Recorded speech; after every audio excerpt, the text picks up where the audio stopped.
Justin Kennington dropped a super chat. Julia versus Masha, winner takes all. Listen, let's talk about this NXT TNA stuff because now Masha Slamovich was backstage at TNA yesterday. Not only backstage, but she appeared on television. And this is obviously generating a huge conversation. A lot of people are wondering, the thing that I want to say is this. It's picking up again. The TNA WWE partnership is picking up again. There is a lot of potential there. So here is what I've heard, and then we can kind of react to it. Basically, some of the plans that I've heard is that WWE and TNA will work with each other when it makes the most sense. TNA is going to be at the Curtis Caldwell Center for Genesis. There is rumors that WWE talent could be potentially there at Genesis. Obviously, the Royal Rumble is coming up, and therefore, with the Royal Rumble, the rumor is that Joe Hendry will be in the Royal Rumble. With Joe Hendry being in the Royal Rumble, obviously for WWE, it makes a lot of sense because obviously Joe Hendry brings in the numbers for WWE. Absolutely. Then you got to wonder, what about Slammiversary? What about some of these other events?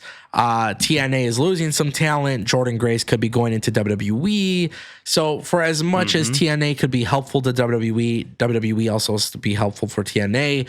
Tommy Dreamer is teasing some stuff with NXT and Genesis. Masha Slamovich. Justin, I like your super chat. The idea of Julia versus Masha would be amazing. Masha Slamovich is such a great talent who I don't think gets a lot of credit, but she is such a great talent. So I would love to see that happen. I don't like the idea of winner takes all because I don't want Julia to lose and I don't want Masha to lose. But I do think there is a circumstance in where we see some very heavy hitting matches between the two. And yeah, for sure. And let me just be really clear. With TNA and NXT, you know, this is one of those things that will always impress me. I have an issue right now with NXT. Okay? I have a very big issue with NXT. The main event scene is ass. Yeah, we talked about this recently. Right? It's not getting fixed. Shawn Michaels has the best women's division. Tag team division is fine. Fraxium, OTM, killing it.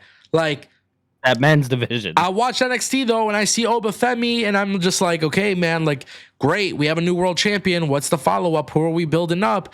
And like, Tony D'Angelo and Eddie Thorpe. Like, I need them to really stack up that men's division. It's going to take a little bit of time. Maybe they need some signings. I mean, who knows what that solution is, but Shawn Michaels has got to fix that, right? Because I really love NXT, but there's an area that is incredibly weak to me. That's the area. I love Ethan Page. He should be going to the main roster. Guys, TNA, perfect example. Put some TNA talent on NXT. Put some NXT talent on TNA. When Jordan Grace leaves TNA, they're going to need some help in that women's division. The first thing I would be doing is saying, hey, you know what? We're going to give you Carmen Petrovich. We're going to give you Roxanne Perez. We're going to give you Cora Jade. We're going to do all these things. We're going to help you. We're going to help you. Which, by the way, Cora Jade, I don't know. I'm getting the feeling that maybe we get Cora Jade showing up at Genesis, attacking Masha Slamovich. I don't know. But I'm getting some feeling that like they're going to be building some stuff, you know, and I think that's a really good thing for professional wrestling. And by the way, I want to make this clear. There's a couple dates in 2025 where TNA is going live. And when you go live, especially when they go live, like they're going to go live in Texas, but they're also going to go live at one point in Orlando, which I don't know when the exact date is confirmed. But when that happens, you do a live episode of TNA Impact, my boy, you better have a surprise. So obviously TNA and NXT are working together again. That's great. Yeah, it's nice to see. Not only is it nice to see, but it's good to see the fact that WWE is actually working with TNA more than just once, you know. Which I have to give you credit, brother. You called this the other day when we talked about it. You said, bring in TNA talent.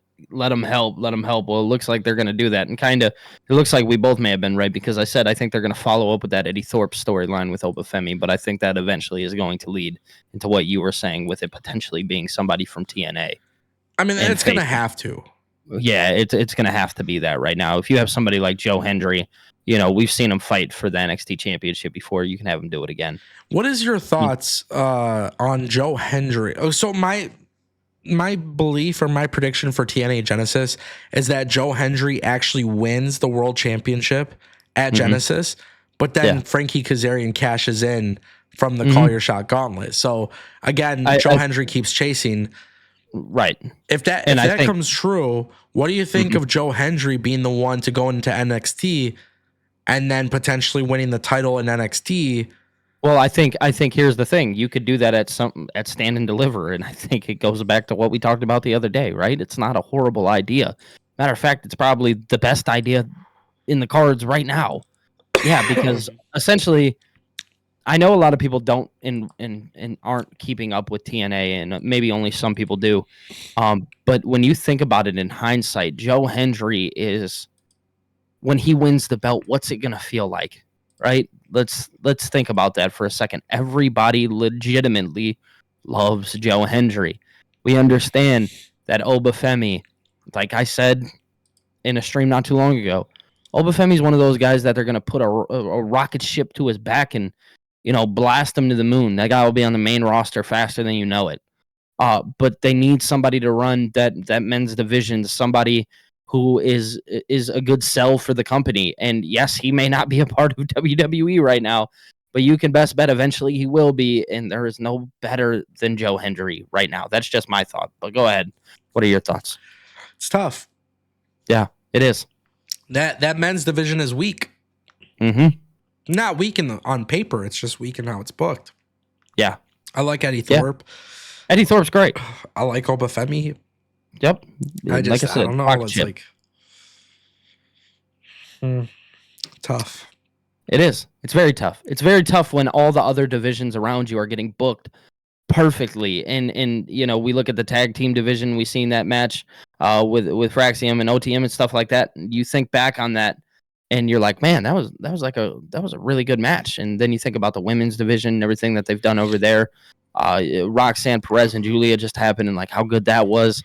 And then you think about just the Obafemi thing, and you're like, oh man, like how is this guy like Obafemi not being booked in the greatest form? Because he's huge, right? The dude's big. That's WWE style. You know what I'm saying? So it's like it's weird seeing. It's weird. It's weird that we're complaining about the world championship picture versus complaining about the tag team division or the women's division, whatever. We're actually complaining and criticizing the men's division right now. Yeah. Call up Obafemi. Like I said, they're gonna put a rocket ship to his back and send him to the main roster quicker than you know it. Just give Joe Hendry the belt. Let him be the guy. No, I definitely agree. Yeah. Voice is a little scratchy, but it happens. It's true though. It's true. It is. Big plans for TNA and NXT. Pay attention to TNA. Trust me, it's gonna be worth it. But NXT's got some problems. They got to figure it out. They do.